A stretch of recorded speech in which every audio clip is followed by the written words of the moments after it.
25వ అధ్యాయం కంటిన్యూషన్ అండి. వి బాబా ప్రసాద్ ఇలా వ్రాస్తున్నాడు.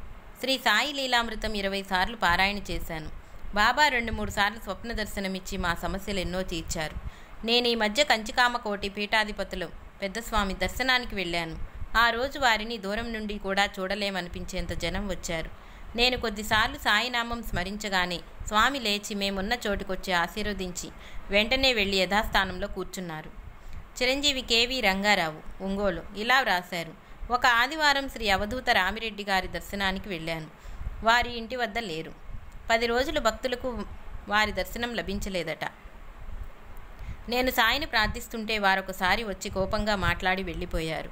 కొద్దిసేపట్లో మళ్ళీ వచ్చి నమస్కరించగానే వెళ్ళిపోయారు. ఈసారి వారు సామాన్యంగా కూర్చునే చోట అగరవత్తులు నైవేద్యం ఉంచి సాయిపై పాటలు పాడుకుంటున్నాను. ఈసారి ఆయన వచ్చి నేను పెట్టిన నైవేద్యం పక్కనే కూర్చొని నాకు ప్రసాదము ఆశీస్సులు ఇచ్చి నా కేసి చూసి నా జీవితంలో మరువలేని రీతిన అలౌకికమైన నవ్వు నవ్వారు. శ్రీ సాయి లీలామృతం పారాయణ వల్లనే నాకు ఈ మహనీయులు దర్శనం లభించింది. సి దయాల్ శరణ్ ఇలా వ్రాస్తున్నారు.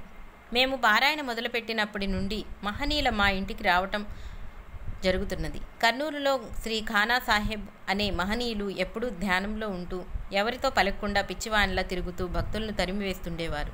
వారిని తరచుగా దర్శిస్తూ వారు మా ఇంటికి వస్తే బాగుండనుకునేవాడిని. కానీ పిలిచే ధైర్యం లేదు.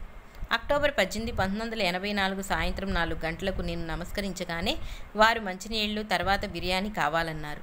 అవి తెప్పించే లోపలే వారు నా చేయుతతో లేచి ఒక రిక్షాలో కూర్చొని నన్ను ప్రక్కనే కూర్చోమన్నారు. వారి దగ్గరికి వెళ్ళడమే భయం, పక్కన కూర్చోవటానికి మరీ భయం. ఒక పక్కగా ఒదిగి కూర్చొని రిక్షాను మా ఇంటికి పోమన్నాను. ఇల్లు చేరగానే ఇంట్లో సత్సంగంలోని భక్తులందరూ బయటకొచ్చి వారి దర్శనం చేసుకున్నారు. స్వామి, బిర్యానీ ఉన్నదా అన్నారు. నేను మాంసం ఉన్నదని చెప్పి మా ఇంట్లో తయారైన చపాతీ తెప్పించిన ఆ మాంసం పొట్లం తీసుకున్నారు. వెంటనే ఆయన మళ్ళీ నన్ను రిక్షాలో కూర్చోబెట్టుకొని బయలుదేరి లాల్ మసీదు పక్కన ఒక హోటల్కి వెళ్ళి నేను తెచ్చిన చపాతీలే తిన్నారు. నా అదృష్టం నాకు చరిత్రల పారాయణ వలనే కలిగింది. ఈ డి భాస్కర్ లక్ష్మి ఇలా రాస్తుంది. స్వప్నంలో బాబా ఆశించి శ్రీ సాయి లీలామృతం పారాయణ చేశాను. 1984లో మే 30 తెల్లవారుజామున కలలో బాబా గుడికని వెళ్ళాను. ఒక చిన్న కుటీరంలో పాలరాతి పలకపై అవధూత చివటం అమ్మ కూర్చొని ఉన్నారు. ఆమె బాబా అన్న భావంతో నేను నమస్కరించేసరికి నన్ను దగ్గరకు పిలిచి నా చేతిలో ఊది వేశారు. తాము అమ్మ వేరు కాదని దగ్గరలో ఉన్న ఆమెను సేవించుకోమని సాయి తెలిపారు. మరురోజు అమ్మ పుణ్యతిథి కరపత్రం మాకు చేరింది. శ్రీ సాయి లీలలకు జాతి, దేశ, మత భేదాలు లేవు.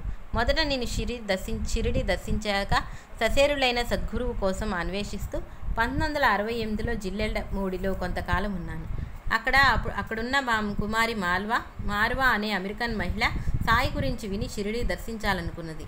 కానీ అకస్మాత్తుగా ఆమె తల్లికి జబ్బు చేయటం వలన ఆమె వెంటనే తన దేశానికి బయలుదేరుతూ నాతో బాబాలో శక్తి లేదు, నేను షిరిడి చేరకుండానే వెళ్ళిపోతున్నాను అన్నది. కానీ బొంబాయిలో తుఫాను వలన విమానాల రాకపోకలు 48 గంటలు ఆగిపోయి అప్పుడు ఆమె ట్యాక్సీలో షిరిడి చేరింది. నాడు విజయదశమి. బాబా మహాసమాధి స్వర్ణోత్సవం వైభవంగా జరుగుతుంది. ఆమె సాయిని దర్శించి అమెరికా చేరి ఇలా వ్రాసింది. బాబా నాకు డిసెంబర్ 1, 1970 కలలో కనిపించారు. నాటి నుండి రోజు నాకు క్రీస్తు గురించి బోధిస్తున్నారు. ఎంత అద్భుతమో! ఇప్పటి నుండి ఆయన నాకు బాబా క్రీస్తు. ఇట్లు సోదరి మార్వా. 1951వ సంవత్సరంలో ఒక రాత్రి సురాజ్ బాయికి స్వప్నం వచ్చింది. ఆమె భర్త శవాన్ని శ్మశానానికి తీసుకుపోతుంటే ఆమె శోకిస్తుంది. ఇంతలో కఫ్నీ తలకు గుడ్డ పకీరు కనిపించి నీ భర్త బతుకుతాడు, దుఃఖించకు అన్నారు. తక్షణమే ఆమె భర్త బతికాడు. ఆ రాత్రే వేరే ఊళ్ళో ఉన్న ఆమె భర్తకు జబ్బు చేసి చిత్రంగా తగ్గిపోయింది. అతనిని కాపాడిన పకీరెవరా అని ఆమె ఆశ్చర్యపడింది. తమ జైన మతంలో అలాంటి వారెవరూ లేరు. ఒక మిత్రుడు సాయి పటం చూపినప్పుడు ఆ పకీరు ఆయనేనని గుర్తించి సాటి మతస్థుల విమర్శలు లెక్క చేయక పూజించసాగింది. తర్వాత ఆమె షిరిడి వెళ్ళినప్పుడు తాను కలలో చూసింది షిరిడి అని గుర్తించింది. శ్రీమతి ఆర్ ఫెర్నాండస్ క్రైస్తవ మహిళ. వీరాభాయి ఆందోనికి స్నానం చేసినప్పుడల్లా జ్వరం వచ్చేది. డాక్టర్ ఎక్స్రే చూసి అతని ఊపిరితిత్తుల్లో మచ్చ ఉందని చెప్పి 15 రోజులు మందిచ్చినా తగ్గలేదు. అప్పుడు ఆమె ఆర్తితో మేరీ మాత్రం ప్రార్థించగా ఆమెకు డాక్టర్ చౌదరి అనే హోమియో వైద్యులు గుర్తొచ్చి అబ్బాయిని ఆయనకు చూపించారు.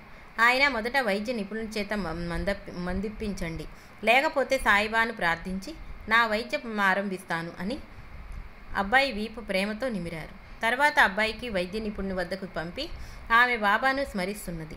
చికిత్స ప్రారంభించకనే ఆ రోజు నుండి అతను స్నానం చేసి తృప్తిగా భోజనం చేసినా ఏ జ్వరము రాలేదు.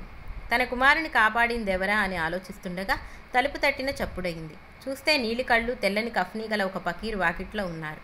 ఆయన ఒక చొక్కా అడిగారు. ఇంట్లోని చొక్కాలు ఆయనకు పెద్దదవుతాయి, వాటిని సరిచేయించి ఇస్తానని చెప్పి దక్షిణ తెచ్చేసరికి ఆయన లేరు. తర్వాత వారి అబ్బాయిని చూచిన స్పెషలిస్టు ఇక అతనిని మందు అక్కర్లేదని చెప్పాడు. ఈ లీల గురించి చెబితే డాక్టర్ చౌదరి నమ్మిన వారికి బాబా ఎన్నో దివ్యానుభవాలు ఇస్తారు. ఒక ఏకాదశి నాడు ఒక పకీరు వచ్చి నా వద్ద 25 పైసలు దక్షిణ తీసుకొని వెళ్ళగానే వారు సాయిబాబాలా ఉన్నారని గుర్తొచ్చి మళ్ళీ చూడాలని ఎంత వెతికినా కనిపించలేదు అన్నారు. నాటి నుండి శ్రీమతి ఫెర్నాండెజ్ గారి జీవితంలో ఎన్నో సమస్యలు సాయి పరిష్కరిస్తున్నారు. జనవరి 23, 1982న ఆమె షిరిడి దర్శించారు. సాయి భక్తుడు జెర్నేఫుడ్ కెనడాకు చెందిన 1978న మూత్రపిండాలు పనిచేయక 6 మాసాలు మృత్యుముఖంలో ఉన్నాడు. వాటి బదులు డాక్టర్లు యంత్రాలను అతని శరీరానికి తగిలించి ప్రాణం కాపాడచూచారు. కానీ అతని శరీరం వాటికి అంగీకరింపలేదు. ఇంకెవరైనా దానం చేస్తే మూత్రపిండాలు కూడా అతనికి ఉపయోగపడవన్నారు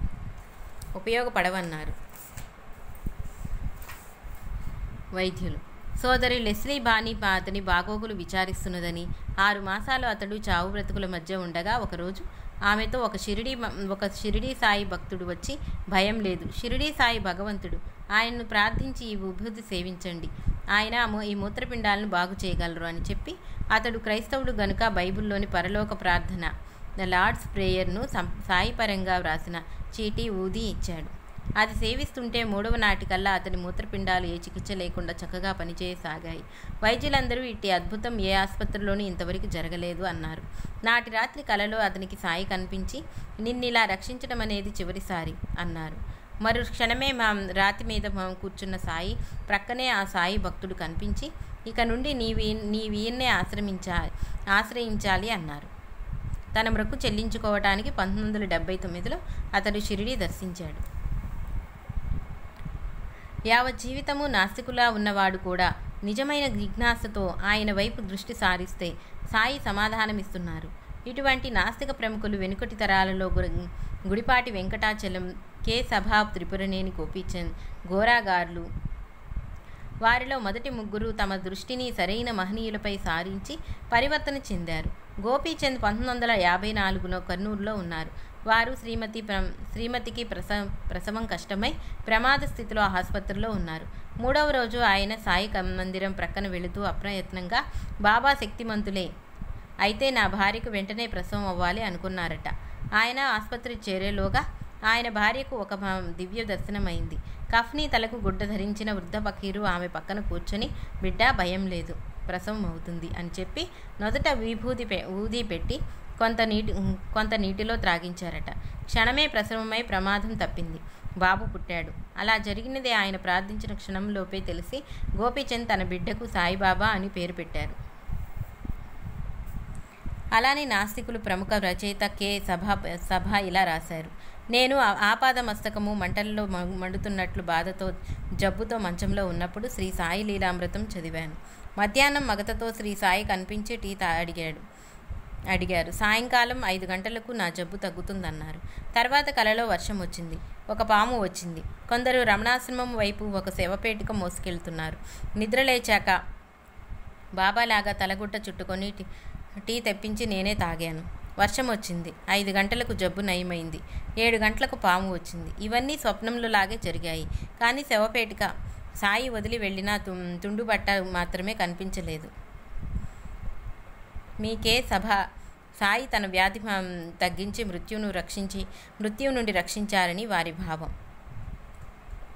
జాస్తి శేషగిరిరావు 54వ సంవత్సరం వరకు నాస్తికుడు. మిత్రుడు భాస్కర్రావు ఎన్నిసార్లు సాయి గురించి చెప్పినా పెడచెవి పెట్టేవారు.